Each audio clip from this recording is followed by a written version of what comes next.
Welcome, everyone, to this edition of the Not So Common podcast. My name is Pat Contry, and my guest this week is Kelsey Lewin. She's a retro gamer, retro collector. She appears in YouTube videos. She appears on the Metal Jesus Rocks channel, and she is co-owner of the Pink Gorilla retro game stores in the Seattle area. Welcome, Kelsey. How you doing? Good. Thanks for having me on. Yeah, I haven't seen you since Portland Retro Gaming Expo, the mecca of the retro gaming scene. How did you do out there this past fall? You okay? Yeah, I did great. That's mostly a show. I mean, I go because I love it, and I would be there regardless of whether or not they wanted me there. You know, I mean, I did a couple panels this year, but I would do it even if they didn't want me there.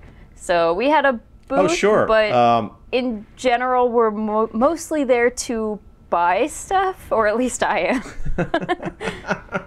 I hope to break even. For the collection or for the store? Yes. Both. Yeah, both. Is that because there's so much opportunity to find maybe some rare or niche items that don't normally walk into the store, or is it hard to keep games in stock at Pink Gorilla? Yeah, I mean, it's all of the above. The nice thing about the Retro Gaming Expo is sometimes you can find people on the last day who, you know, they like flew in, and so they've got boxes of stuff they really don't want to fly back with them. So you can usually strike a couple deals that way. I mean, you know, for the most part, people are selling things for just about retail or maybe a little bit under there. So it's not like going to a flea market or anything, but it's still pretty cool to find some interesting things that we don't see in very often. We've got, you know, a couple regular customers. We'll try to look for things specifically for them that they've been looking for, and of course for myself and the other employees. What was your highlight item? What was the big item that you picked up this year that you're like, oh man, this is great? Well, it's got to be the Super Nintendo Exertainment bike, which I won at the auction. So You did. You did win that. And it's funny because I mentioned that to you when we were going back in our Twitter DMs about, you know, I'm like, I think I mentioned it, not realizing you're the one that won that. I was like, I think I remember that being there, and you actually won it. I was like a little bit of a celebrity the next day because everyone was like, how are you planning on getting that home? Oh, you're the one that won the bike. What are you doing with that? And I'm lucky that I have a store to shove it in the back of, because I definitely don't have room in my apartment for it, but...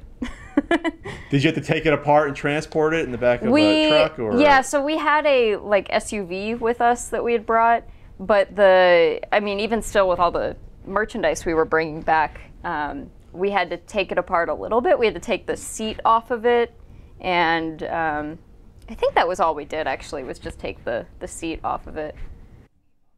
So it didn't. So do you have the games for it? I have a couple of games. I have just the mountain bike rally one. The Speed Racer combo cart is a little too rich for my blood, but a little too pricey, right? Yeah. It goes for like a couple grand just for the cartridge. Yeah, and it's not even any good. So you know. Sure.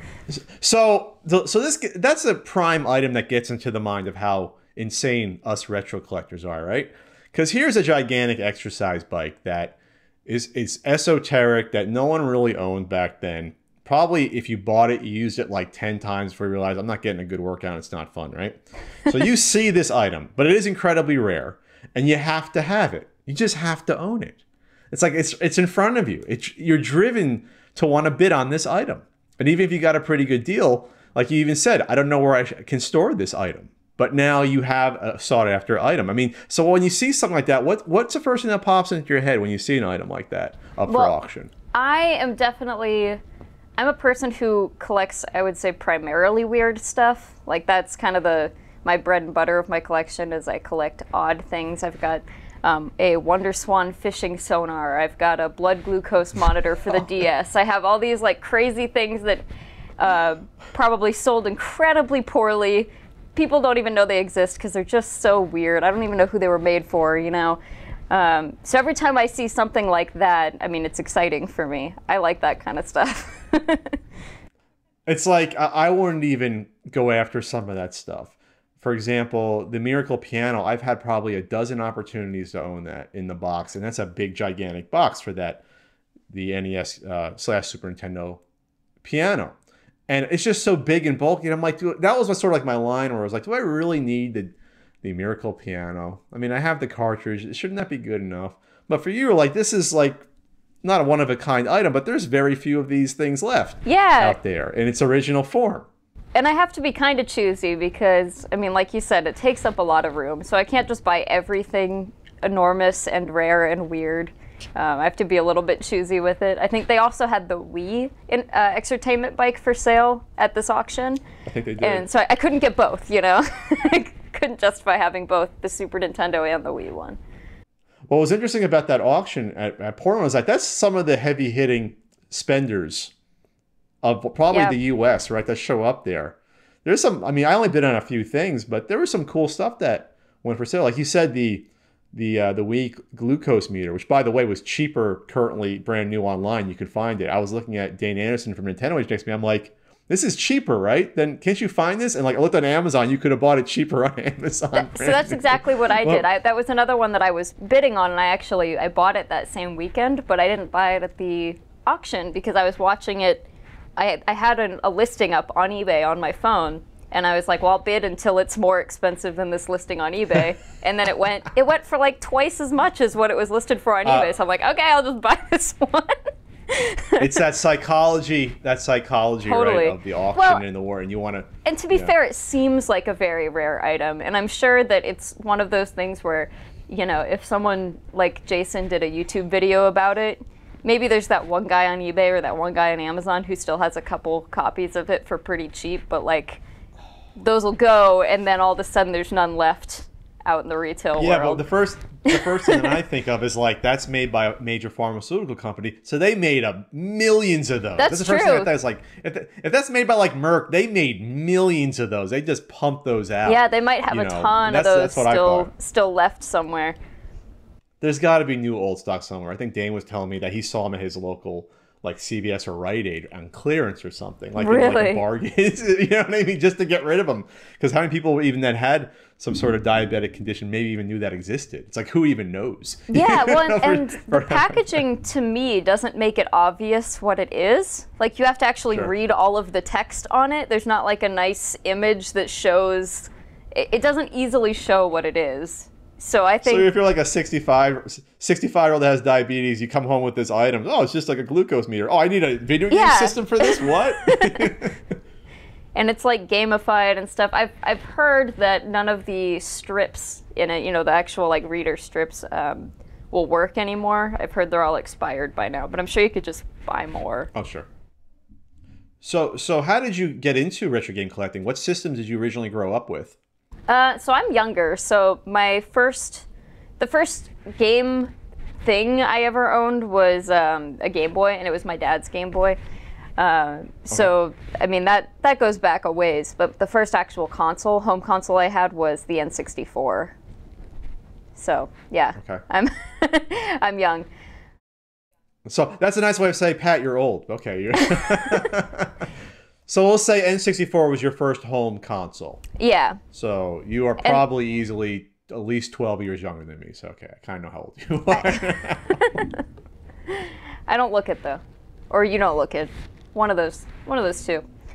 Yeah, so I started... So you grew up with the N64. I grew up with the N64. My parents were relatively cool about video games, but they didn't want me to have more than, I think, 2 systems at a time. I could have one handheld and one game system, so I would always have to sell it off if I wanted the new one. So when the GameCube came out, I had to go trade in my gold Toys R Us edition Nintendo 64 for $3 to GameStop. Not even kidding. No. That actually happened. Oh, no. So I know. But after that, you know, I mean, I got basically almost every console that came out. I didn't get, you know, both the PS2 and the Xbox at the same time, but I had them both at one point, or played them at neighbors' houses or whatever. But it wasn't until I was looking at colleges, actually, that I even realized that people collecting video games and old video games was a thing. So I visited Seattle, and I saw this store called Pink Gorilla Games, and I walked in and I was like, this is awesome. Look at all of this like Japanese stuff and all of these, you know, old games. And I actually, while I was there, I picked up a copy of Pokemon Stadium, I think, and maybe one other game, just some games that I played as a kid. And I think that's how it starts for most people, is you're like, you find the games that you played as a kid, and then you kind of just get into it from there. You're like, you know what, it's not just the games that I played, how about all the games I didn't play? So that was when I first started getting into it. And, you know, so once I moved you went to back Seattle, and recaptured, I'm sorry, you went back and you recaptured the games from your youth first. Exactly. And I had held on to all of my Pokemon games throughout the years, on at least the Game Boy versions of all of them. You know, Game Boy, Game Boy Color, Game Boy Advance, DS.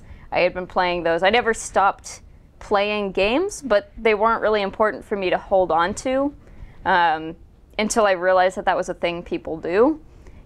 And it seemed really fun to me. I don't know. I wanted to just try some games I had never tried before, and I thought it would be cool to have a small shelf full of cool old games that I had never tried. So one of the first things I bought when I moved to Seattle was a Sega Genesis, which I did not have growing up, and just got to play a bunch of the old classics. I mean, you know, I played the Sonic games via like the Sonic Gems collection on the GameCube and that sort of thing. And there was a Genesis at like a daycare I went to. So I had played a Genesis before, but I had never owned one. And that makes me sound super young, I know, but I was gonna say you weren't like a toddler at the daycare, were you? No. It was a daycare for like my dad's work, so it wasn't like wasn't a daycare for like children or like teeny tiny children. It was, I think, anywhere from like 4 to 8 year olds there. So and I was at the upper range of that, so probably 7 or 8. Okay. So, kind of a similar story to me. Around college age, or right before it, you start to collect and get the games you had when you were a child, because you had gotten rid of them. Mm-hmm. You got rid of your system. I did the same thing, except I traded mine into Funkoland. Probably 94, 95 I did that, before rebuying it again a few years later. So how did you make that transition? You've made the rare, probably coveted transition of eventually becoming an owner, or at least co-owner, of a retro game store. Yeah, so where did that lead from? It's not a very interesting story, unfortunately. I moved to Seattle. I knew that I really wanted to work for this game store that I had visited when I first went there. So I applied and eventually got a job there, and became a manager relatively quickly. Was a manager there for about 4 years or so, 4 or 5 years. And towards the end of that, the former owner, who was the original owner who founded it in 2005, he was like, I really just don't want to do this anymore. He basically hadn't been doing anything anyways. We sent the financial reports to him at the end of the day and that sort of thing, but that was about it. He wasn't like going into the stores, he wasn't working in the stores, and so he just decided he didn't really want to do it anymore. And so me and one of the other managers just offered to buy him out, and that's exactly what we did. So not a super exciting story. What year did you start working for? What year were you a co-owner? So I've been a co-owner now for about 1.5, almost 2 years. It'll be 2 years in June, I think, or July. So 2015. Or 2016, I guess, was when we took over. Were you working for them in 2011 or no? No, okay. No, 2012. So okay, I'm getting my years wrong a little bit here. Sorry. No, that's okay. The reason I asked that, because I remember, I'm trying to remember every worker, but I went to the Pink Gorilla when I was at PAX Prime in 2011. That's when I did the panel with James Roloff, and we premiered the NWC video we did. And the Pink Gorilla store had one of the very few things I regretted not buying that I passed up on. And you're going to slap me today for not buying it, but at the time it wasn't that great a deal. There was a box, complete in box, and I mean it had everything, TurboGrafx CD system with everything in it. It had the sample CD, it had everything in the baggies, and it was only like $200, which at the time was worth a little bit more than that, but not that much more, believe it or not, only 6 years ago, or at this point 6.5. So it was so huge, I was worried about the shipping costs. And they said they would have shipped it back for me. But I was like, it's not worth it then. And I'm not getting a deal because the shipping's going to be more than on eBay. So I passed it up, and I regretted that ever since. Because while I eventually did get one in the box, it was missing like the little top styrofoam. Yeah. It didn't have the promo karaoke CD, which is hard to find. So I was like, no, like that was probably one of a few times I passed up something that got away. So I was just wondering if you were working there at the time. That's all. No, I did PAX Prem 2012, but Okay. I believe. I'm not great with years, but I know I started in 2012, if that helps. So, because that was when I moved to Seattle. So what did you quickly learn from working at a game store like that? Did you learn something more about the collecting scene, about retro gamers themselves you didn't know about? Yeah, well, I mean, I was very lucky in that the general manager at the time was huge into the game collecting community. He had a big collection, and he basically just kind of... He saw that I was getting interested in it, and he basically just did the rest of the work, just showing me what was cool, what I should pick up. And so I ended up, I spent most of my paycheck for the first probably 6 months working there just on buying fun stuff. I was living in a dorm at the time. It was my freshman year of college, so I didn't have a ton of expenses after I paid, after food and stuff was paid for. So I was just buying games. And got really into it. I don't really have I don't think there was one thing that really taught me everything there is to know about the game collecting community, but just the more I played and the more I saw, I got really into the weird stuff. And the first one that I can remember is kind of ironically, because we were just talking about the blood glucose thing, was Packy and Marlon. That came into the store, the Super Nintendo game that's about diabetes. And that was just the most hilarious thing to me. I don't know why, but at the time I found that to be so interesting. I know they made a couple of those, and I know that edutainment software, I had a PC and stuff. I knew that edutainment was a thing. I just was surprised that anyone had actually put a diabetes edutainment game on a Super Nintendo. And so that was the first thing I can remember being like, I gotta have that. That's so weird. That was probably with me the Bible games on the NES, the Wisdom Tree games that I had no idea existed when the NES was first out, because how would you know that?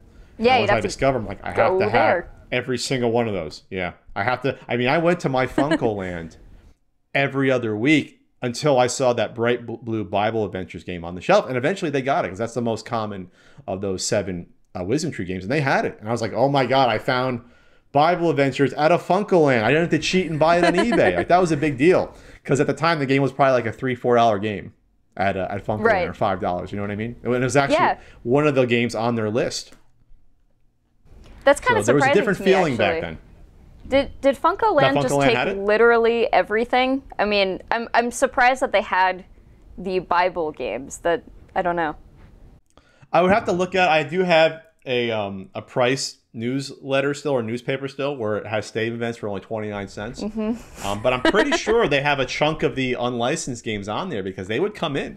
Yeah. They would come in. They were sold retail stores, maybe not Toys R Us, but the Tengen games were sold at Toys R Us. Right. But for something like a Color Dreams game or something like that, you might have to go off the beaten path, go to a mall store like Electronic Boutique or Egghead Software, Electronic Software, etc., something like that, in order to find something that was that strange. But that's what drew me in when I started learning about the weird stuff, like Wally Bear and the No Gang, a weird anti-drug game. And that's like, oh my god, not just do I want the games that, the games I had as a kid, now I want the games that are also weird or things that I didn't even know existed, and get into it that way and get drawn in gradually.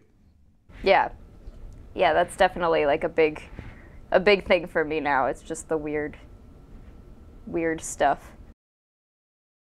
So your collecting career, let's just say, is about 6 to 7 years old since you've been collecting. That sounds about right. Okay, what have you seen in those 6 to 7 years, from say between 2010, 2011 now? What has surprised you? The trends, the changes, anything that's kind of stuck out to you? To me now, it feels kind of predictable, honestly.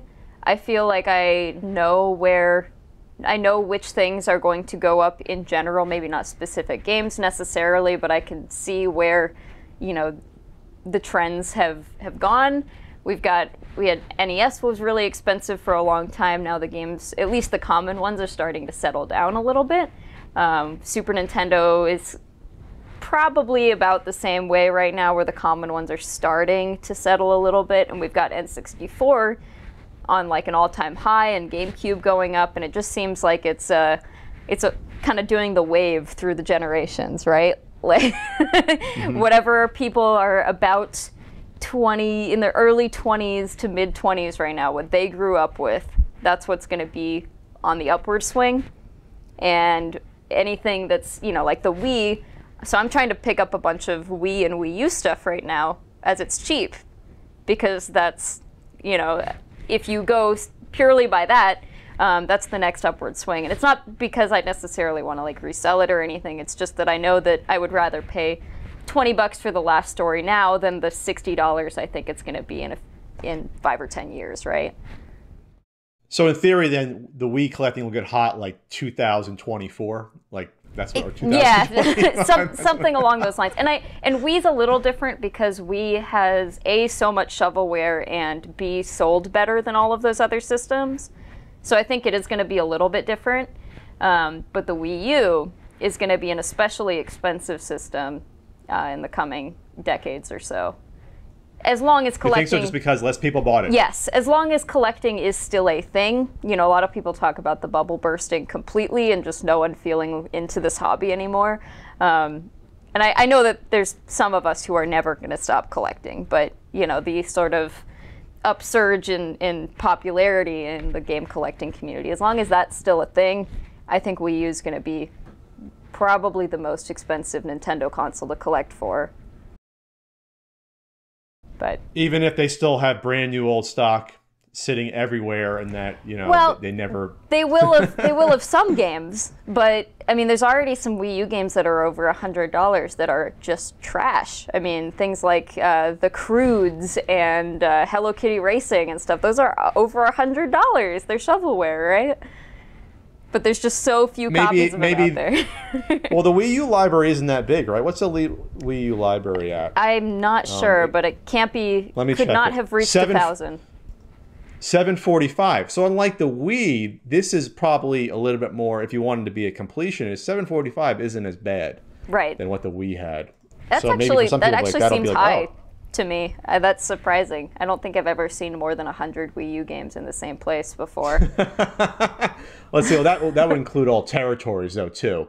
So yeah, so it's probably actually I don't think it's that much, because I'm looking at some of that on that list that were unreleased. So yeah, I think we're getting to a strange point in time where I think you'll have less and less collectors go for a complete set of games. So you're always gonna have some people that say, yeah, I want that complete Wii set. I mean, the first confirmed one, we talked about it on the CU podcast about 6-7 months ago, that you had someone be the first to fully document what's a complete Wii physical game collection. And he was like the first guy to really do it. So it'll happen with the Wii U. It'll happen with the Switch, but it's going to get more complicated as you get towards digital versus physical, you know, and things of that nature. What games only came out of one or both? What does it mean to have a complete set if you get it in digital? But I think, at least in my opinion, we're going to get to that point where it's going to be just less and less people will want a full set of games. I totally agree with that, because it's the newer stuff is, yeah, I mean, like you said, there's thousands instead of what it used to be, like, you know, 600 or 700 games released for a system. I mean, look at the DS. There's some games on there that still, I think there's I want to say it's an Animaniacs game that people aren't really sure if it exists or not, because no one's really found a copy yet, but all signs point to it have existed. So I know a couple people with complete DS collections, but they're missing that one. That one and maybe one or two more that are like, these I think exist, but we haven't quite confirmed it yet. So it's sort of like the Atari 2600 set. There's no one that has a full 2600 set. I mean, what even would be, because at what point do you draw the line? You know, if you had to mail order it, was it someone's garage? I mean, does that count? So yeah, do you have to have Red Sea Crossing and Gamma Attack? What about the birthday card? Right. You know, and at that point, we're talking about games that there's only a few confirmed to exist for about a handful of games. So it's nearly impossible for even one person to have one of each of all of those. Right. And so one of the biggest collectors is Rich Weiss, and one of the biggest Atari 2600 collectors in the world, if not the biggest, and he doesn't have a complete Yeah, I think card he set. does have the literally most complete Atari 2600 collection in the world, but I know he's missing Sure. Birthday and probably, I think, Red Sea Crossing as well. So, but he has Air Raid, he has a couple of the incredibly, like, there are only 3 in the world type things. Oh, yeah. It's such a weird thing. Because, yeah, like I said, people were making them in their basement and advertising in a magazine that like 10 people saw that advertisement and like 4 people ordered it. Right. So does that really count in essence? Yeah. You know, it's a weird question to ask and gets at maybe the heart of the psyche behind our OCD of wanting to complete a collection. Right. That's why I've never tried. Oh, actually, that's not true. Never tried. I have. I forgot. I'm going for a complete WonderSwan collection, but that's doable. Well, how big is that, though? I mean, 220-ish. That's not bad. That's like Ian couple, going after his... Yeah, there's a couple games in there that are going to be basically impossible. Tenori On, which is more like a music program than it is a game. There's only 120 of those in the world, and they were sold at an art exhibit in Japan. Wow. And then the Mama Mite WonderSwan, which was a pregnancy tracker for the WonderSwan. And I have been told by people in Japan who are big WonderSwan collectors to give up. You are never going to find it. How many did they make of that one?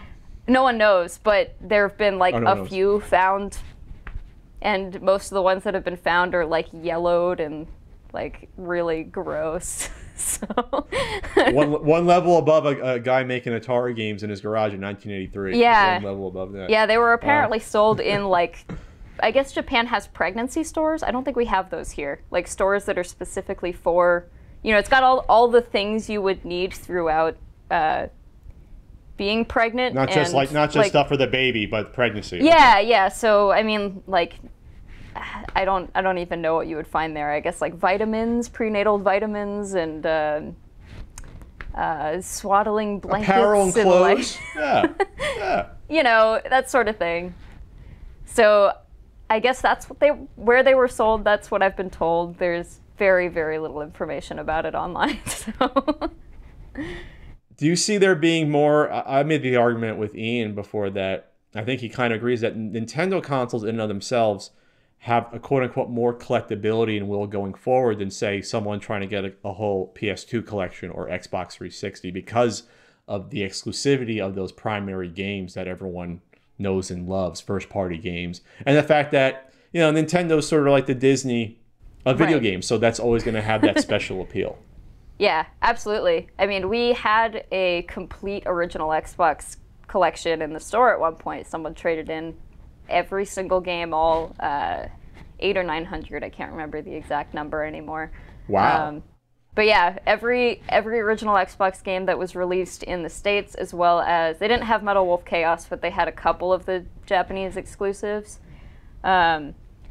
So, but I mean, it was neat for people, and we sold a couple of the rarer ones pretty quick. You know, Stubbs the Zombie and that sort of thing went relatively quick, but you know, so much of it sat around, and I'm sure we still have some of the sports games and that sort of thing that were traded in. And that have like 2/3 of the library still sitting. Yeah, I mean, it's just not as exciting for people. And I try to, especially for original Xbox, because I think it's a great console, I try to turn people on it more often just because it's, you know, you can get the console with all the hookups for like $35. You can get plenty of really good games for under $10, and you can find them at thrift stores pretty often too.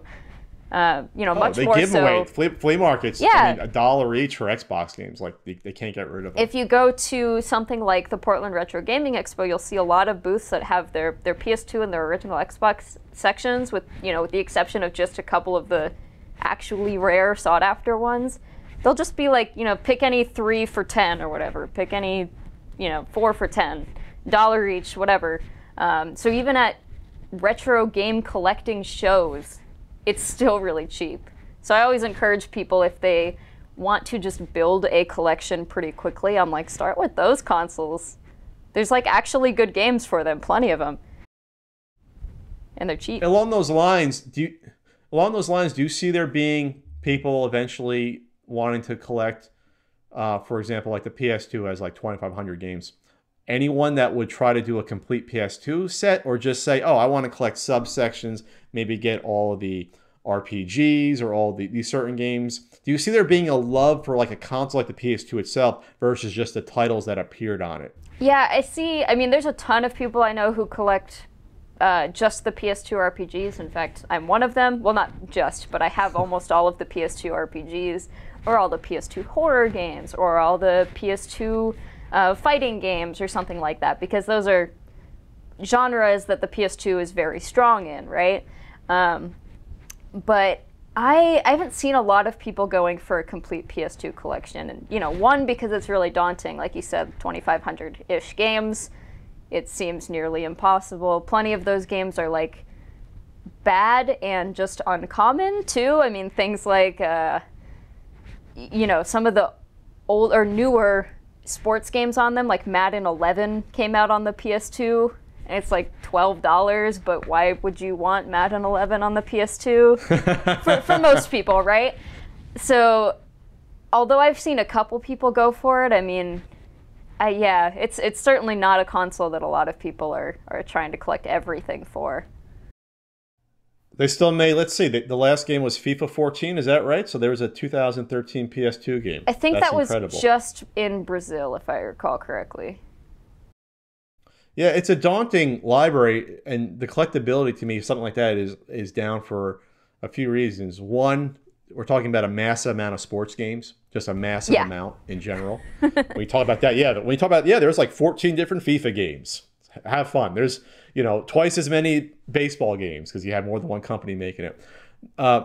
It's just insane. And plus, not just that, the love of these systems, going back to exclusivity, it's like well less than 50% of this library is exclusive. Oh, yeah. So you get to that point, what exactly are you saying? You're collecting, oh, I can get this game not just on the Xbox, it was on the PC. It might also appeared even on the GameCube. So it's just less and less special at that point, right? If it appears on 4 to 5 different types of, you know, consoles or PCs, to me, it doesn't make much sense to go for the full library, at least in my opinion. It's sort of like it's lost more and more that sort of special collectability of the system. Yeah, I would agree with that. I really don't see non-Nintendo systems, at least the common non-Nintendo systems, getting anywhere near the amount of love that the Nintendo does. I mean, you have people going for like full TurboGrafx collections and that sort of thing, but those are sort of off the beaten path, not quite as common. Basically, everyone had a PS2, right? It sold 120 million units. That's insane. I mean, cheap DVD player. Yeah, you had to get it back then. So there's so many of them out there. I'm not sure you remember DVDs. You're kind of young. You might remember. Oh, come DVDs. on! I remember VHS. Not that young. But that was a big draw back then, because DVD players, to put in perspective, when the PS2 came out, I think it was it 200 or 250 for it. I can't remember. Retail. But yeah. But DVD players were about the same amount or more. Right. So from a lot of people's perspective, this is why Sony was smart. It was like, well, you're going to buy a DVD player anyway, so you're getting a DVD player with the game console. Yeah. And that was a very large draw back in like 2000 and 2001. And even if you're not a big gamer, I mean, people who they were going to get a DVD player anyway, and they're not a big gamer, but they're like, but you know what? I really like football. Maybe I'll just pick up the PS2 and like one Madden game, you know? I'll try it out. It's the same amount of money. You know? I would love to know. I would love to know if they ever released it, or how to know what the average amount of attach rate of games was per PS2.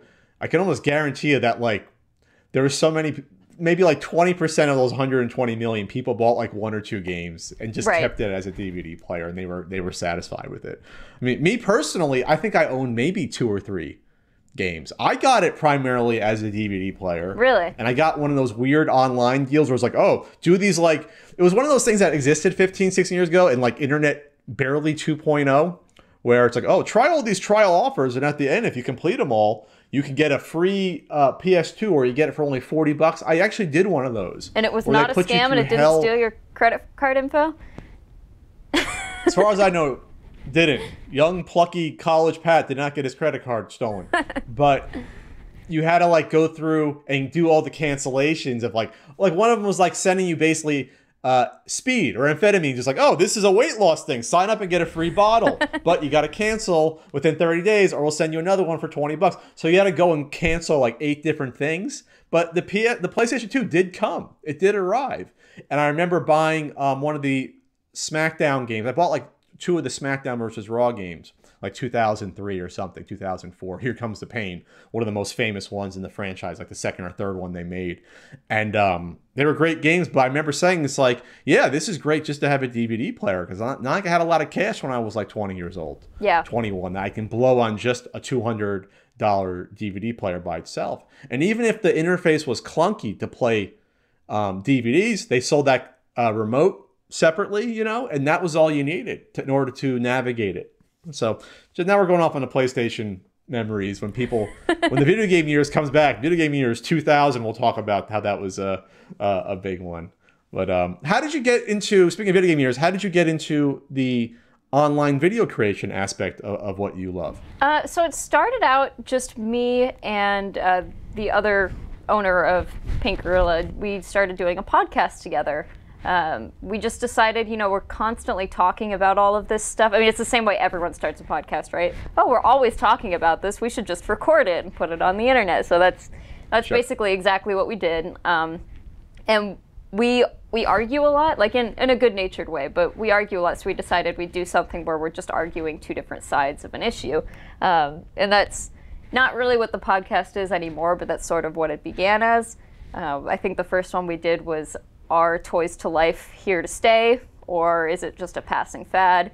You know, we did some digital versus physical media discussions, and you know, I enjoyed doing that. It was going decent enough, you know, considering I was basically a nobody. You know, no one had ever heard of me, but it got a handful of listens and was doing okay. And then Jason, Metal Jesus, had actually started listening to it, and I did not know that. We were like friendly acquaintances at the time. We weren't friends, but you know, he came into the store, we had good conversations. You know, if I saw him on the street, we would smile and wave, and that was about it. But he started listening to it and he enjoyed what he heard, and so he invited me to come do a couple videos with him. So we did that. Those went pretty well, I guess, because he kept inviting me on. So that was really my first foray into the video creation part. And, you know, I wasn't doing any of the actual creating at the time. I was just sort of, you know, show up with your knowledge and let's talk about this thing. But I was really enjoying it. And because I had gotten so into like the weird stuff, I was buying all of this, like we did a video on the WonderSwan, which is one of my favorite consoles. And I had all of this weird stuff, and I started thinking, you know, I did a kind of an overview video about this, but what if I was able to go a little bit deeper into some of these really odd things I own, like the Famicom modem, or, you know, just things like that, right? So interesting, weird things that I didn't see a whole lot of information on online. So that was the first thing I started doing, was I just wanted to talk about some history of odd objects. But I am a perfectionist, so instead of just talking about it and talking about what I knew, I started doing about 40 to 50 hours of research per video. And you know, if you if you see my videos, they're like 6 minutes long. So I do an insane amount of work. A lot packed in. Yeah, I do an insane amount of work just to bring 1 or 2 new facts, right? Like a couple things you can't find on Wikipedia, a couple things you would have to actually search through Japanese newspapers and translate to know, right? So that's what I'm trying to do. And it's a lot of fun for me, but it does take a really long time. So you have to go find some Japanese periodical website and then get it translated. Yeah, I've been lucky. Through the information. I've been lucky because I went to the University of Washington. They've got a great library there, so I've been able to search through, you know, press releases from the late '80s and that sort of thing. And You know, the Internet Archive is another great resource. So I'll go and find old Japanese blog posts and find their photos and stuff of these things and their experiences and be able to bring some of that over. But it's, you know, it takes a lot of digging. But I like the digging part. So I don't mean that to sound like, oh God, it's just so much work for me. I really enjoy the dig. It just takes a long time. Give me one fact that you uncovered from one of your topics that you researched that was not known, at least on Wikipedia, to the larger audience. Sure. Let's hear it. Let's hear one. Yeah. So here's one from a video that has not come out yet. So this is I know, teaser. it's an exciting one. Spoilers. So I'm doing a video on the Super Nintendo Entertainment Bike, and I found Interesting. Yeah, I know. I wonder why. So I found an article from Arnold Schwarzenegger that had a quote from Arnold Schwarzenegger. Quote about the Exertainment Bike from Mr. Terminator himself. That's, yeah. It's not. That's insane. Yeah, it's not like a super exciting quote, but the fact that Arnold Schwarzenegger was aware of the Super Nintendo Exertainment Bike enough to have an opinion on it is a fun fact for me. I think it's good that the kids are playing these games and they're using their muscles at the same time. That's basically exactly what it was. It was talking about how kids are easily bored with working out and how he was excited to see how this would, you know, motivate them to work out more. That's actually a pretty good take on it at the time. Yeah. You know, for like the early 90s. That's actually not bad. So I might ask you. Cool. I might do maybe bribe you to maybe write something for a certain Super Nintendo guidebook talking about the Exertainment Bike. Sounds like you're the person to ask about that. We should also write to Arnold Schwarzenegger though too. That would be. Yeah, if he remembers it. You think they gave him one and he used it once and broke it with his massive thighs and just like crunched it, and while he's playing Speed Racer on the bike and pedaling. Right. I'm not sure that's supposed to even work, by the way. You're pedaling and playing Speed Racer. Anyway. Yeah, it's like that's the great. Flintstones car, I guess. So it's not just enough that you want to talk about the retro games. You actually wanted to add knowledge to the community and to educate, you know, on a topic that you thought, maybe they need to learn more about this. Yeah, so my favorite part, actually, the last video I did, and unfortunately it was a couple months ago. Again, I really wish I was uploading more, but it just takes so much time. The last video I did was on the Sharp NES TV, you know, the TV with the built-in NES. And I did a lot of research on it, but in the very end, there were still a couple things that I could just not find conclusive proof of. You know, I don't want to just take someone's word for it on a blog. I want to see an actual like brochure that proved this existed, or an ad or something like that, right? So without seeing it, was it the second version? No, that one there's proof that that exists. There's pictures of it and stuff. But it was a Taiwanese, I think. I'm gonna make myself sound stupid here because it's my own video. They released the TV, the Famicom version of it, in Taiwan under a different name. And all I could find proof of was one size of it, one size and one color. Now there were a couple blog posts saying that they had seen like a gold one, or they had seen a different size one, but I had no proof of that, and I didn't want to be like, yeah, it totally exists because some guy in Taiwan said so, you know? Some guy said so, right? Yeah, so So I said that in my video. I said, you know, this is the only one I was able to find proof of existing, but, you know, if anyone has actual proof that there was more than one color, like, you know, as this guy says, show it off. So sure enough, after about 2 days of that video being up, some guy in Taiwan scanned his brochure that he had of this Taiwanese release of the NES TV. And yeah, sure enough, both colors existed and two different sizes existed. And that was a Famicom, the same one as that yeah, red the Famicom one. So, okay. So, but that was exciting to me because that literally was nowhere on the internet. This guy just dug out a brochure he personally had. And so I was able to, by asking this question, add, I mean, you know, the most obscure, not important knowledge, whatever, but I was able to add a piece of knowledge to the greater community now by doing that.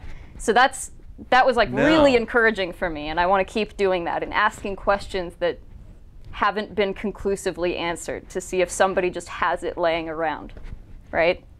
Sure. So you found it in a brochure. Does that mean though it got to market and people bought it? I mean, that's the next probably the next step. It had like, prices and stuff on it. I mean, I guess if there's pictures and prices, I'm gonna say that at the very least it was created. Planned. At one point, it was right? planned. At least there was a prototype they planned for Right. enough to do the brochure. Right. Sure. So at least it got to that point. But now I would say, yeah, who owned it? Did anyone actually sell any? You know, if none exist, that could be an indication that maybe they didn't, or it was very limited quantity. You know. Yeah. Oh, that's a good point. I mean, you're getting there though. You're right. building the case. Right. Yeah. It's certainly more than we had at the very least. You know, it was much better than just some guy saying he saw one. Which is what always upset me about stadium events forever, was that the misinformation and false information that was out there forever about this game. Where it's like, yeah, it was a test market game. It's like, what is that based on? Yeah, it was recalled by Nintendo. Right. Really? What are you basing that on exactly? And it wasn't based on anything. Yeah. It was based on absolutely nothing. Yeah, these stories tend to build like that, you know. Someone says it and you say it, you know, and then someone else repeats that, and someone else repeats that, and eventually that just becomes the story. And you see that on like an extreme scale with stuff like E.T. ruining the video game industry. You know, the fact that anyone could even believe that one game can crash an entire market is ridiculous. But you know, it was repeated enough times that's what people think, right? You talking about E.T. Yeah. The video game crash? Yeah, exactly. Yeah, and that was the wrong game to choose. They should have chose Pac-Man. They're going to choose one, right? You know, they chose the wrong one. You know, they chose one that sounded cool on paper versus the one that made more sense. That people were massively disappointed of the arcade version versus the home console. You know, and the game that people were waiting for more so than any other video game. Yeah, probably the mid '80s, and then, but hey, we talked about that in the video game year segment about that. That was a combination of lots of factors. Oh yeah. You know, and that's what it comes to. One of my favorite things that the Video Game History Foundation has done, just as like, you know, writing articles or whatever, is they actually compiled a bunch of the reviews of E.T. at the time. Wow. Yeah, they found a ton of reviews from different publications and magazines, and overall the general consensus was like, it's all right. So I don't think an all right game can crash a whole industry, right? So anyways, well, all right for a 25-year-old video game reviewer might be different than that 5-year-old who doesn't understand the game mechanics. What I mean is, like, it was all right. That's what the people believed at the time. What the reviewers of the time, the publications all the way back from, you know, 1982, 1983, that's what they were reviewing it as. They said it was pretty good when it came out. So, sure, you know, but then time changes the story, and then a certain, you know, video game reviewers come up and do their version of it. Yeah, exactly. And then so it changes. There's like for example, just because James as AVGN says Ninja Turtles on the NES is a bad game, it becomes all of a sudden almost gospel to people that didn't grow up with it to say, right. Oh yeah, Ninja Turtles was a bad game. Well, no, it wasn't a bad game. It was a good game. It was very much enjoyed at the time. It was a very hot seller when it came out. You know, it's revisionist history. The same way where people say, "Oh, Zelda 2 is such a bad game," or "It's not a real Zelda game." No one thought that at the time. Yeah, no one said Zelda 2 is not a real Zelda game. No, Zelda 2 was highly thought of and rated. The same with Super Mario 2. So you have this different generation of gamers that they may not have grown up with it, trying to apply their current knowledge to the culture. Right. Back at the time. I don't even always think it's their fault. I don't think that they go on there and say, everyone hated this. It's more just that they hate it now, and so people apply that. They're like, oh, well, if it's bad now, it must have always been bad, right? I mean, it's the same game. They find that echo chamber where everyone says the game's bad. They find the chamber where it said, oh, Zelda 2 is not a real Zelda game, because they grew up with everything from Ocarina of Time onward. So they can't go back and play a previous game that doesn't fit with their mentality of what a quote-unquote Zelda game should be. Right. And it's just sort of it's one of those weird things. But Zelda 2, I love Zelda 2. I cried waiting for it to come after school. Not bad. But you know, I didn't grow up with NES games, so the flaws are more obvious to me playing through later. And it's the same way, you know, like if for people who didn't grow up with N64, they're gonna see the flaws a lot better than I do, you know. All right. There's a nostalgia bias for sure, but that doesn't necessarily mean that the game is bad. It just means that, you know, a game we're gonna be throwing down over Zelda 2. No, I think it's flaws. I think it's a decent game. I just compare decent. For me, playing both the first Zelda and the second Zelda, I had more fun with the first, and this is as someone coming in, you know, decades after it was released, right? So it's not fair for me to rate them on the same plane because I enjoy them in different ways, and I wasn't there. You know, had I played the first Zelda and been like extremely excited about it in the 80s, and, you know, awaiting Zelda 2, I probably would have had a lot more fun with it. I would, and, you know, as a kid, again, you just have fun with the games that you like. You know, you like Zelda, therefore, of course, you're gonna like Zelda 2. Have you encountered anything being a female in the retro gaming community scene that maybe a male would not have encountered, whether it was working at a store or doing these videos? You know, the general stuff you'd probably think of. I get a fair amount of people who, you know, would rather speak to a male coworker or something like that. But it's not that it happens super often, and they usually pretty quickly realize that I know what I'm talking about. YouTube has surprisingly been extremely positive for me. I get some odd sexual comments, but I really don't get the she doesn't know what she's talking about thing, which is nice. And I really strive for that because, you know, female or not, obviously I'm doing all this research. I really want to come across as this is as complete of a story as I could possibly tell about this item, right? Like, I've done all the research.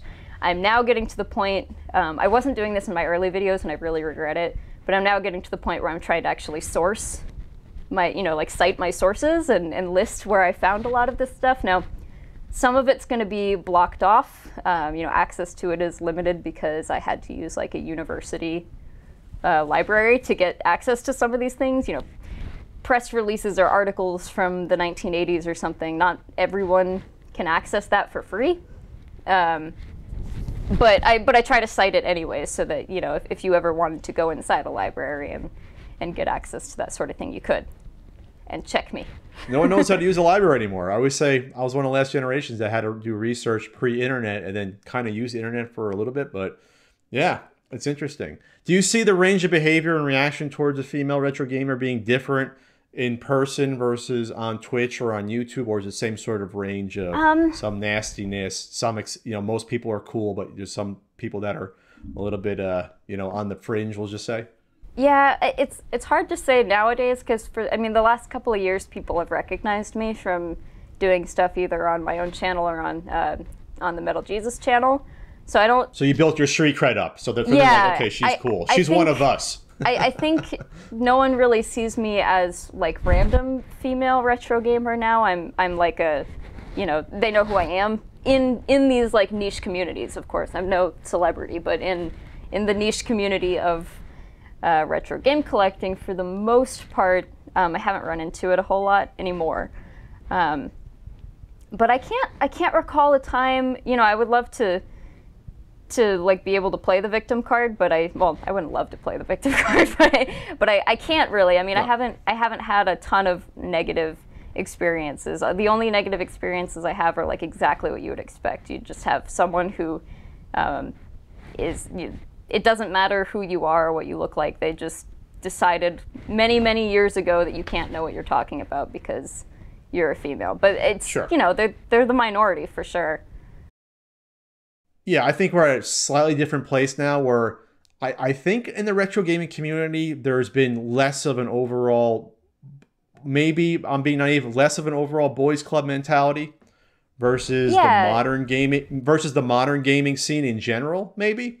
Maybe because in general, retro gamers are a little bit older and more mature in general. Yeah, so it would be a little bit more, yeah, who cares if she's a woman, if she likes playing retro games, you know, there's not like, we don't have to haze her. She has to pass some sort of like retro gaming IQ test to be one of us.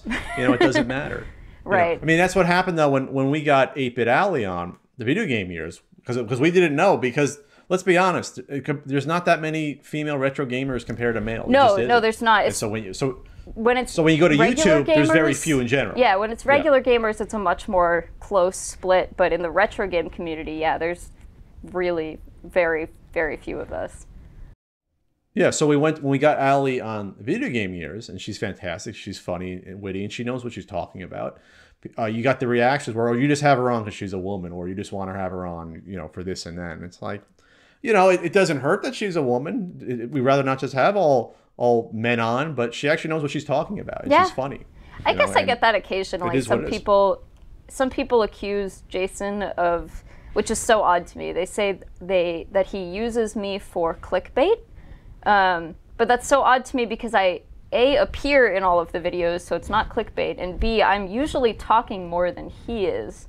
So again, not clickbait because you're not like baiting anything. What you see in the thumbnail is exactly what you're going to see in the video. What I was gonna say, what are you baiting? The fact that you're not a guy, so if guys see you, might want to click on it. Is that the bait? I don't know. Doesn't that say more about the reaction and calling it clickbait versus you being in the video? Like, yeah, that's kind of a weak sort of self-centered argument, in my opinion. Again, it never made any sense to me. So although it happens sometimes, to me it's always so like out of left field and doesn't make any sense and doesn't have any merit that I mostly just ignore it. It's like, sure. if you truly think that a video that has my face on it in which I star and do most of the talking is clickbait, then like I don't even know how to respond to that. Yeah, like I can't refute that. You've already made up your mind. I can admit I've had clickbait thumbnails done in my videos before, so I can admit that, like when that's happened. But I think it's in general though. I think with the internet and the retro game community, we found each other more easily because, and obviously there's a lot more retro gamers now and collectors than there were even in 2011 versus 2008 and 2004. Right. So, I mean, when I was collecting, I was one of maybe 2 people I knew, like in reality, not on the internet, that collected games. We just didn't exist. Yeah. And so when you meet more people, and it's like, I think, at least with the retro gaming community, when I go to a convention, I don't care, man, woman, whoever, if I see someone looking at games and appreciating that, hey, these are 30-year-old games, like, I'm like, holy shit, I found someone that thinks crazy like me, that wants to look at this dead old physical media, and want to collect it and appreciate it. So I'm actually happy to see other people looking at those games and appreciate that we all come out and, are sharing this love of it. I'm going to start singing Kumbaya soon about that. No, it's great. I mean, and I think the amount of retro game shows that are popping up around too is really helping the hobby because now people are not just doing it from their homes and chatting, maybe maybe they're in a Facebook group or something, but now they can actually go out somewhere and meet other people who collect like they do. So I think that's the biggest strength of the retro game shows to me, is just that it's a lot better of an experience than just existing on these collecting Facebook groups or these online communities. Oh, sure. In-person interaction is always nice.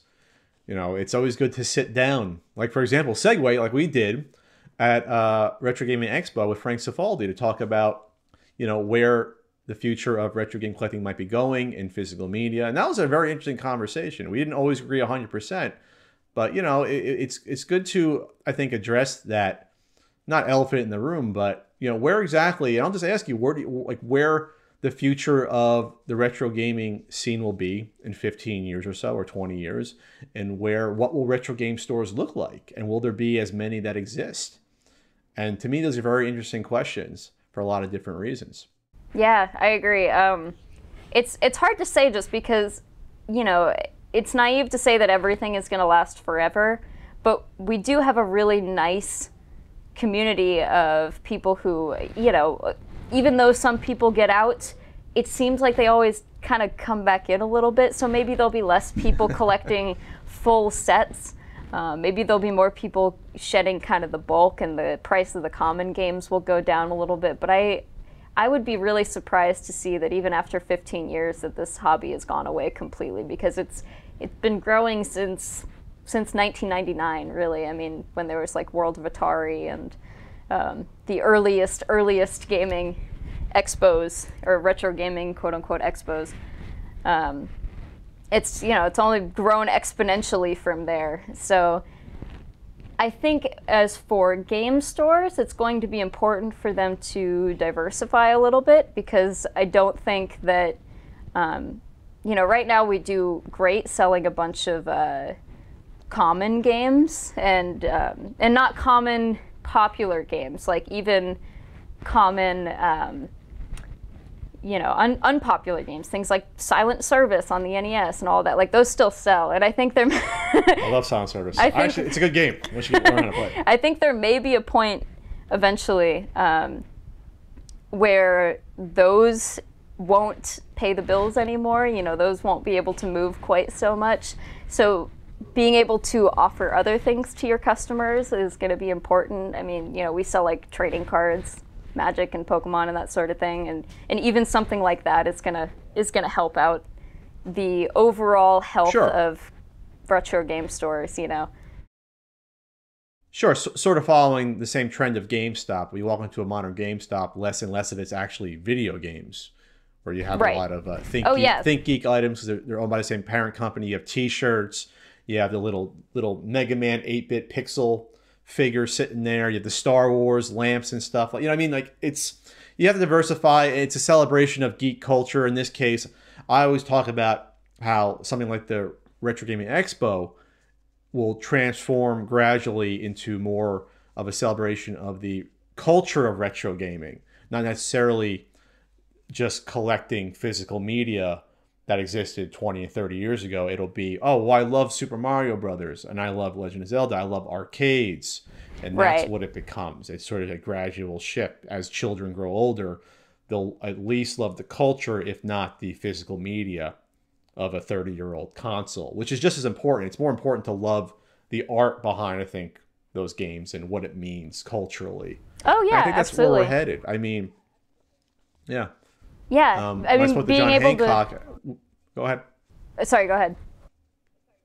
I was going to say, like, when I spoke to John Hancock, he's definitely seen a halt in the progression of prices, at least for like NES games, and you alluded to that. And he thinks it peaked in like summer 2016, and some of the evidence does bear that out, that for a chunk of the games, they tapered off and have come down since then. Even popular stuff like Contra, for example, or DuckTales, where they hit their peak, the frenzy's over, now it's sort of leveled off. And this was the first year in 2000, I'd say 2017 was the first year that I saw NES games starting to be treated like the common Atari 2600 games that you can't give away. It was the first year where I saw dollar bags of NES games, or $2 or 6 for 10. First year I saw it happen was 2017. I can say that with confidence. I saw that at multiple conventions. And that's super new, like you said. I mean, that was definitely not, you know, we're still able to sell in a game store a lot of the really common games just to people who pick up, you know, maybe they pick up their childhood stuff, but some of them are collectors, and then some of them are like, you know what, I'm going to pick up like one random game that I don't remember or something like that. And so they still sell okay, but, you know, yeah, the fact that you're starting to see them do some of the kind of how Atari games are treated, like you said. I wonder if that means it's going to hit that place that Atari's hit, or if it, you know, or if it'll still stay a few steps above that. My feeling, my gut feeling is the latter, because but Atari games are much more primitive. They don't have the characters easily recognizable. Atari's basically dead as a company. I don't care how many Atari boxes or watches they throw out there. No one really, truly cares about them. You know, so you're always going to have, oh, it's on the NES. It's always going to mean something, because we more than 2600, because when you think of retro gaming, almost everyone immediately goes to the NES as the primary retro gaming system. For the most part, that might change in 10 years, but for now, it's still the NES. But that said, there are a lot of games that they made a ton of on the NES that no one refers back to anymore as saying, I want to play or collect that game. For example, Silent Service, they sold a ton of them. That was a very popular game in the 80s, but no one necessarily wants to go back and play it on the NES. No one really wants to go back and play Bases Loaded or Bases Loaded 2. anymore. I have it's sold a ton at the time, 80 copies of NES Play Action Football. So exactly. now these aren't necessarily all terrible games. I think I rated Play Action Football 2 stars in a certain NES guidebook. But does anyone want to play it or own it anymore? And once you get a bunch of those type of games, either sit on them forever at $3-4, or you move them at $1 and hopefully someone buys them, like all those copies of Missile Command for the 2600 or Combat that exists, right? Or Pac-Man you can't sell. I do think that will happen. Maybe not for the majority of the NES library, but for a couple hundred NES games, absolutely, it's possible. Yeah, that we'll get to that point. Not saying Contra's ever going to be a $2 game. No, of course not. But, I mean, there's still plenty of Atari games that are, well, there's plenty of Atari games that are worth a ridiculous amount, and then there's plenty in that mid-range that will probably never dip much below $8 or so, you know? But yeah. But Centipede? Right. So, you know, there's definitely, it's definitely starting to skew that direction, but I agree with you that I don't think it's ever, like, the whole library is never going to hit Atari levels. I think it'll probably just be the silent services and the NES Play Action Footballs and the bases loaded, you know, on that library that are going to maybe, you know, wind up in the 50-cent dollar bin eventually. I think we might disagree a little bit. I think you'll get a little bit above that, or you're going to get maybe those games that might be fun and somewhat coveted, but they just made just too many of them to exist, you know, or at least they don't care about it anymore. Like, okay, like RoboCop. Sure. You know, it's like, it's not a terrible game. There's some value to owning RoboCop, but I'm not going to pay $7 for RoboCop. Right. You know, it's because who's going to do that? Not many people. Or like Bad Dudes. Like Bad Dudes is a kind of a game people know, but is that going to be a $10 game ever? Probably not. You know, it's just, there's certain games. But yeah, I don't think it's going to be like the Atari, though, where the majority of the library becomes a $1 or $2 game. Yeah. Where it's like all these common games are not worth anything and you can't give them away. Like when I was at Classic Game Fest in Austin, and there was literally, it had to be over 1,000 to 1,200 Atari games in gigantic boxes that were like 4 feet high boxes by like 6 feet. There was 4 of those boxes filled with 2,600, some 5,200, and Atari computer games, $1 each. Like you could have drowned in them. Oh no, $1 each per game. I need not for $1 for the whole box. You would buy it and hopefully make your money back. Yeah. Like I'll just sell. But $1 per game. $1 per game for 1,000 games that they've compiled is probably this game store over the past 10 years that no one wants. They just don't want them. And yeah, I feel bad when people bring in Atari games, and you know, I usually have a longer discussion with them than I do with other people because I in no way want to rip anyone off, and I don't want to make anyone feel like what they had or their childhood is like worthless. So what I usually do is I bring out one of my giant Tupperware boxes full of Atari games, and I say, you know what, like, these are cool, and if there's a couple games in there, like maybe Taz or Burger Time or something like that, where it's like worth $6 or $7 instead of I can't give it away, then I'll pay fair on those. But everything else, I'm like, I like at this point can't even pay you for Combat. Like I have like 200 copies, and I will never sell any of them. They don't even sell at 50 cents. Like I cannot, you know.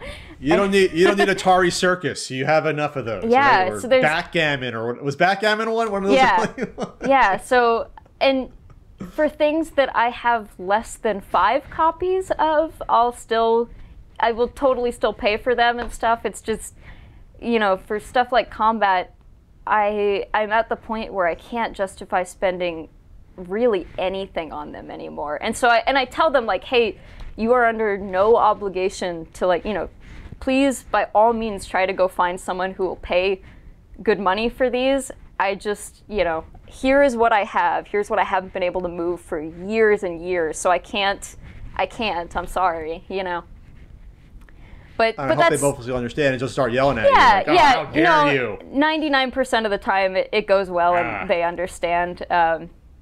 you know, you have the occasional person, but I try to be as fair as possible, and sometimes it's just not super possible with Atari games, and that's really the only system at this point that is like that. I mean, even for 5200 games, like there's still some worth in some of those, or even the crappy NES games with, you know, just a couple exceptions. I can still, well, and I'll pay something for any NES game, of course, but you know, there's almost everything else, even the common stuff, even Madden 94, all of that stuff, I can still totally pay people for. It's fine. But Combat for Atari 2600. But each system though has their own combats, right? So I mean, are you really going to accept like World Series Baseball 2003 on PS2? I mean, I am. Is someone going to buy that? You will. Well, I am under the, like, my policy is not to turn away anything.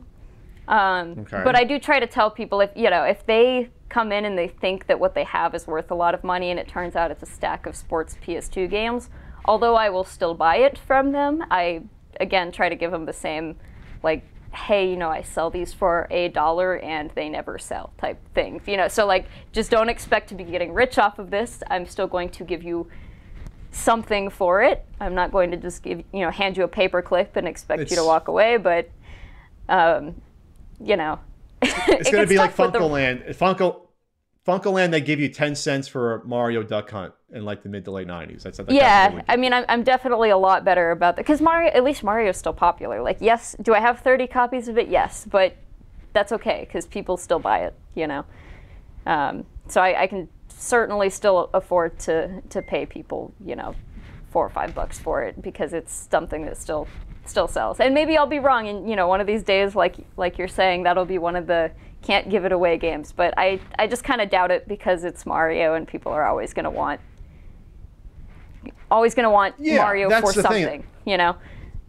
I think you're always going to have those games where, I mean, this is my always Pat's theory about looking at the games that collectors want versus the modern culture. And I always maintain that a game like Steam Events, 100 years from now, not many people will care about. But you know what? If someone has a sealed first edition original Super Mario Brothers, that could be it. Like, that could be the culturally significant piece that is worth $1 million 100 years from now. Like, that could be the game. Because people will still care about it 100 years from now. And they won't care about Flintstones Dinosaur Peak that much, or Steam Events, or, you know what I mean? Like, it's just, what does that mean? Like, who cares? Oh, wow, the game was rare 100 years ago. It's like, okay, why should I care if it was rare back then, if the game's not that good? Yeah, like, no, that's a great point, because the culture is certainly shifting the way that that the market is working, you know? I mean, not to say that prices on popular things have necessarily gone up a lot, or at least not any more than anything else. But you are definitely getting a lot more people who are in it just for kind of a short-term hobby. They want to play, you know, they never go into the actual collecting part. They do just want to pick up what they had as a kid, maybe pick up 1 or 2 other games to try them out, and then they're done. Maybe they sell it back, maybe they keep it around for when they have friends over and they can be like, hey, remember Banjo-Kazooie? And you know, bring it out. But not everyone. In fact, most people entering this hobby, I would say, are probably not collectors. Which again goes back to maybe people getting just the popular games or the sets. Like, you'll have maybe on each system the core 40 or so games that these are what 90% of the people want. Right. The popular games that they want. Like, you can even boil it down to N64. There's probably only 15 to 20 games that people actually will ask for. It's true. That's very true. Out of the entire library. Yeah. And then 50 years from now, who cares about that rare variant? Because I didn't grow up with it. Maybe my grandfather did, but he didn't care. You know, like, so, right. But yeah, I'll play Ocarina of Time 75 years from now. Yeah, because that's regarded as a classic still. That's completely right. I mean, unless a game is actually really uncommon or really rare, even on the N64, which right now is, you know, a very popular system, most of the non-Nintendo games or non-rare games, like rare as in the company, not rare as in its rarity, you know, most of the not fondly nostalgic, childhood remembered games are $10 or less, Sure. So, it's probably just going to be the way it stays with a lot of systems. You see the really rare stuff that's for collectors, and those are, $50 to $200, whatever, $1,000. Those are going to be really rare. Then you've got things that hold their value pretty well because people still like them, including non-collectors. Things like, on the N64, Ocarina of Time and Banjo-Kazooie and those type of things. GoldenEye, Mario Kart. Exactly, yeah. And then you have just the random... It doesn't even necessarily have to be sports games. It can be like Our Marines or, there's a couple that are kind of in that mid area, like Cruisin' USA or something like that, where some people fondly remember it, but there's still just so many of them out there that it doesn't really make it expensive. But yeah, there's tons of stuff on every system that's like that. That's just going to be sub $10 forever. And maybe that's where it plays out going forward for all the systems even now. Mm-hmm. So, like you talk about Wii, you're going to have the 20 games that people cared about, and the shovelware will be worthless. Right. Or you won't give it away. Plus, there's a couple...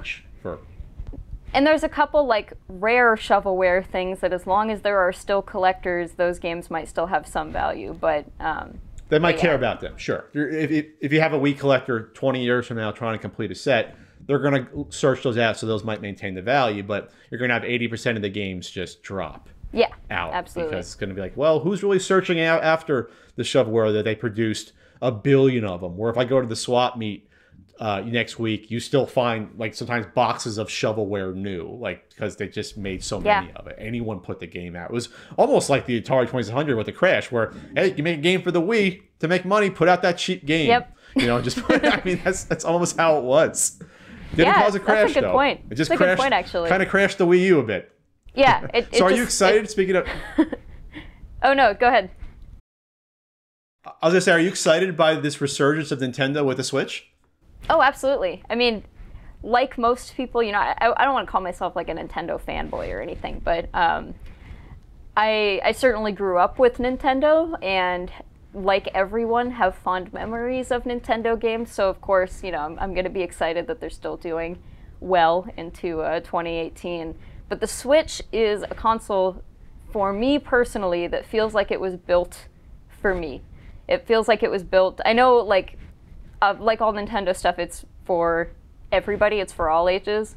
But in my head, the Switch is really built with, like, the adult in mind. Someone who... doesn't have a ton of time to spend in front of a TV every day, has lots of places to go to and from. Maybe they've got like a doctor's appointment, they've got to go on the bus, all these things in their daily life. But they're still gamers. They still want like a good a console that's going to be more powerful than like a DS or something, right? So I love the Switch so much because I play things primarily in handheld mode if I can, because I'm on the go so often. So although I like that I can dock it, my Switch is mostly in handheld mode, and I love that I can take it with me, and it's an actually pretty powerful console as opposed to, all the other handhelds we've seen so far. The Vita's decently powerful, but it's been really exciting for me to see that handhelds are getting sort of like the adult treatment. They're not just like a toy that you take on the go. They're like, no, we're going to put real full games on this. We're going to put Doom, we're going to put Skyrim, we're going to put a full Zelda that's huge on it, I think it's interesting that they re-tapped into a market that everyone forgot about, basically. But yeah, like the handheld market, which was always strong with the 3DS. Right. But then they managed through the marketing to go back to maybe a generation ago that hasn't had a Nintendo system since maybe the Wii or even GameCube. Or even before that, and say, hey, Nintendo's around still. Check out what we got now. Check out the Zelda game. Check out Mario Odyssey. Mm-hmm. And so you got 30 and 40-year-olds like, interesting. I want to buy this system. It's got the little docking thing, and I haven't seen that before. So it's almost, to me, it was almost like the Wii U had to fail miserably for the Switch to be a success. Yeah, and you wouldn't have one maybe without the other. Right, and there's still plenty of things wrong with the Switch. Nintendo's still behind on the times when it comes to online play. Yeah. They haven't launched their online service really yet. Yeah, they haven't launched it. you know, there's so many features that the Xbox One and the PS4 have that the Switch doesn't, which is disappointing. But for me, I mean, the biggest thing about game consoles is always the games, right? I mean, that seems pretty obvious, but I think people forget that sometimes, and they get lost in the specs and the features and that sort of thing.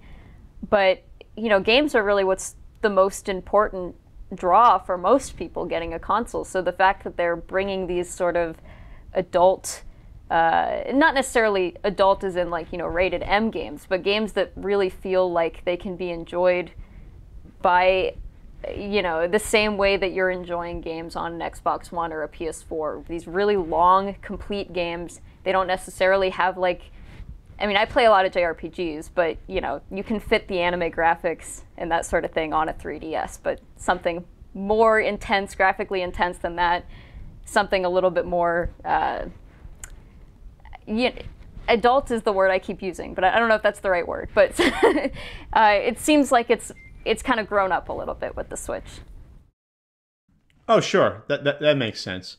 And it's something that is a new party system with the Joy-Cons. And so Nintendo hit upon that the other major competitors were totally ignoring, having an in-person party console. That really hasn't existed in a long time. And yeah, it's been a gigantic hit. And Nintendo, along those lines, has recognized the retro gaming community and the value of producing more Super Nintendo classics and bringing back the NES Classic.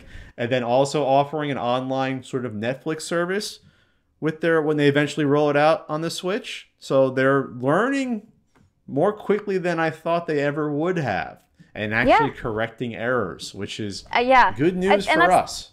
That's the important part. I don't mind, you know, I don't cut off a company forever when they make a really horrible mistake. I mean, everyone remembers that Xbox One E3 announcement, right? But they corrected everything that, you know, people were pissed, and they went, okay, people are pissed, we're going to go back on all of these things then and revise them. So as long as you're doing that, then, I mean, I can't really ask for anything more, right? Just listen to the people and what you know, the frustrations they have, and try to correct them. Yeah, I still think I picture myself, Reggie with a baseball bat like Negan, going over to Nintendo Japan and just smashing it down on the table. Say, you're going to make more Super Nintendo Classics. You will make more NES Classics. Yeah. And they said, okay, Reggie, all right. He's crazy. He's nuts. Because they're more in tune Nintendo America, where you are, with what's going on here versus in Japan. So I think they just had to communicate, and they probably butted heads for a while. And plus the shareholders probably got involved and said, we're throwing away money not making as many of these as we possibly can. Yep. Like, that's what we're doing. Like, they would have sold 10 million NES Classic editions if they made them last Christmas in 2016. And they said they made 2. They made 2 million. Yeah. It's like, come on. Man. So what's next for you on your channel besides your well, you revealed some of it, what's going on with the entertainment video. So the next couple videos are going to be that, and then I also went to the National Videogame Museum in Frisco, Texas over like the Christmas time. I went a little bit before Christmas. So I'm going to do... Interesting. Yeah, have you been there? No, I always forget when I go to Retropalooza in Arlington, it's not too far. Yeah, no, it's not far from Arlington at all. You might have seen someone shooting a certain documentary out there, because I think they were out there around Christmas or right afterwards. The timing could have been that's funny. Potentially. Well, yeah. I met John Hardy, who is one of the museum's founders at Portland Very Retro. Nice guy. Yeah, super nice guy. And so I basically just emailed him when I was a couple weeks out, and I said, hey, I'm coming in town. Would love to see you and see the museum and that sort of thing. So he ended up giving me just kind of like a full tour, showed me a little bit of the like secret backroom area, which sounds really cool and exciting, but you know, it's mostly just storage, right? So, okay. But I'm doing a video on that about, you know, what the museum is like. It's not a full tour because I obviously don't want to take away anyone who's like on the fence about going. If you can see absolutely everything, what's the point in going? So I'm leaving some of it out, of course, but showing off some of the exhibits and some of the really, really cool stuff they have there, and then talking a little bit about what I saw in the back room. He obviously didn't let me film back there, but But there were a couple interesting things back there. I picture it being like Digital Press in New Jersey, one of the largest and one of my most favorite retro gaming stores I've ever been to. Downstairs, you have enough stuff downstairs to open probably 2 more retro gaming stores, like just in storage. It's insane. Well, that's Joe Santuli's store, isn't it? He also yes, it is. He's also one Mr. of the founders Santulli. of the National Video Game Museum. So that's cool. Him and Sean Kelly. Yep. So I've known Joe Santulli for like almost 10 years, probably. Have you really? Wow. He seems like I have not met him, but he seems like a really nice guy. Oh, he's an OG of the collecting scene and opening up game stores, and he's a great guy. he lived down. He was helping live in Texas, and he went back to Jersey to run the shop again. I think a year or 2 ago. Yeah, it's now just John down there, but he seems to be. So that's good. And you'll be streaming on Twitch as well, some stuff in the future. Yeah, I'm streaming once a week. This is a totally new thing for me. I've never streamed before, and I'm definitely still getting the hang of it. I started the stream because I really want to stream Monster Hunter when it comes out. It's a game I've been playing for a long time, and the new one is especially awesome. Got to play, the demos that have come out the last couple of weekends. So I think that's sort of what it's gearing up to, because that's a more exciting game than what I've been playing recently, which is mostly just like JRPGs, which don't stream very well.